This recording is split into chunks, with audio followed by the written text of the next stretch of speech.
It always begins quietly. It started as a feeling. A quiet whisper in the back of my mind. Doesn't it always begin that way? A barely noticeable change, her voice gentler than usual when she'd say, "I'm meeting a friend for lunch." The kind of gentleness you only recognize if you've heard the harshness before, the kind I thought time and love had softened. Laura and I had been married 8 years. 8 years filled with shared morning rituals, hushed conversations about the future, and that unspoken closeness that comes from knowing someone down to their core. I believed we were solid. Sure, we had our rough patches, but what couple didn't? I chalked it up to life's usual wear and tear. Then came the text. I hadn't meant to see it. Her phone lit up beside me on the couch. A message from a number I didn't recognize. "I can't stop thinking about today." I asked her who it was. She gave a small, nervous laugh. "Just a group chat. You know how girls are." I nodded, pretending to believe her. But that night, lying beside her in silence, staring into the ceiling's darkness, I knew. I didn't have proof, but I knew. Weeks passed. Her lunches became more frequent, her stories more vague. One afternoon, when she left her phone unattended, I gave in to temptation. I opened it. The messages weren't just flirtatious, they were graphic. Her friend was a man named Eric. Based on what I read, their lunch meetings involved more than meals and casual talk. A sick wave of nausea washed over me. Fury followed, then deep humiliation. My wife, my Laura, was having an affair.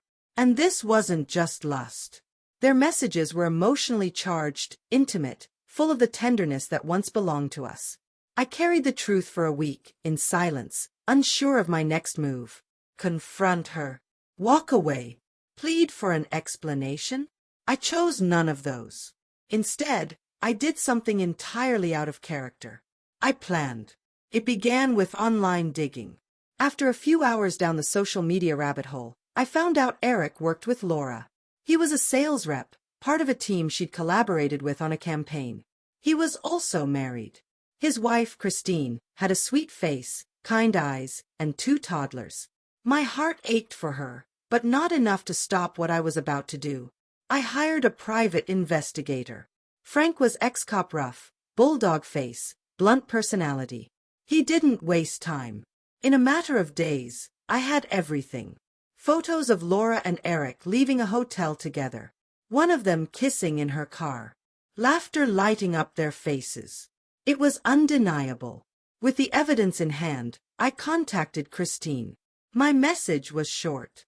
"Hi Christine, this will be hard to read, but I believe your husband Eric is involved with my wife, Laura. I've attached photos. I'm truly sorry." An hour later, she replied with a single sentence.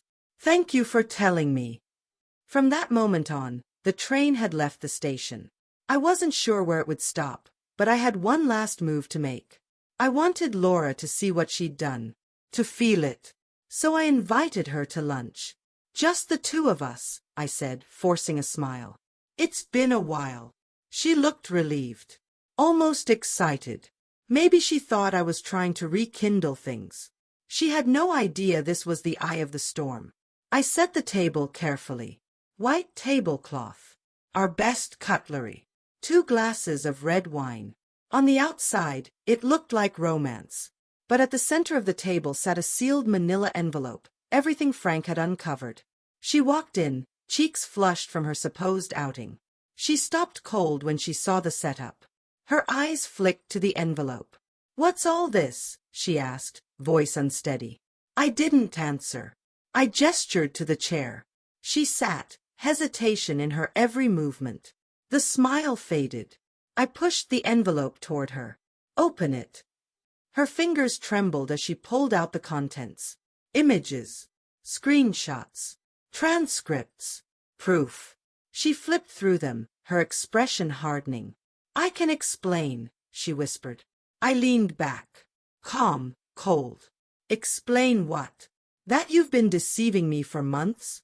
Meeting up with a married man? That you threw our marriage in the trash?" Tears filled her eyes. "It's not like that." "Then what is it like, Laura?" My voice rose. Because from where I'm sitting, It looks like you were having the best of both worlds." She broke. Sobs tore from her. Apologies fell from her lips, empty, meaningless. I said nothing. Just let her sit in it. Then I dropped the final truth. I spoke to Christine. Her head jerked up. "You what?" "She knows.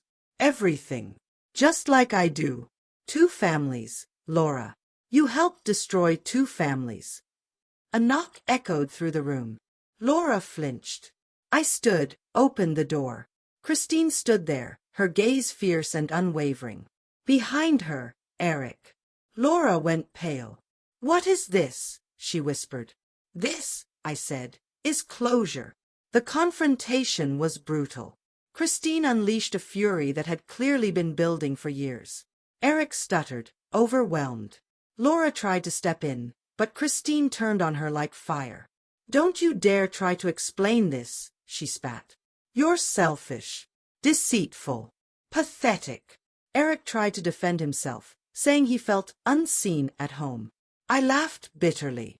"Unseen? You've got a wife who'd crawl through fire for you and 2 children who adore you. And you chose this." By the end, Laura and Eric looked hollow, shaken. Christine and I shared a glance. We didn't say it, but we both knew we'd made it through. Everything unraveled fast.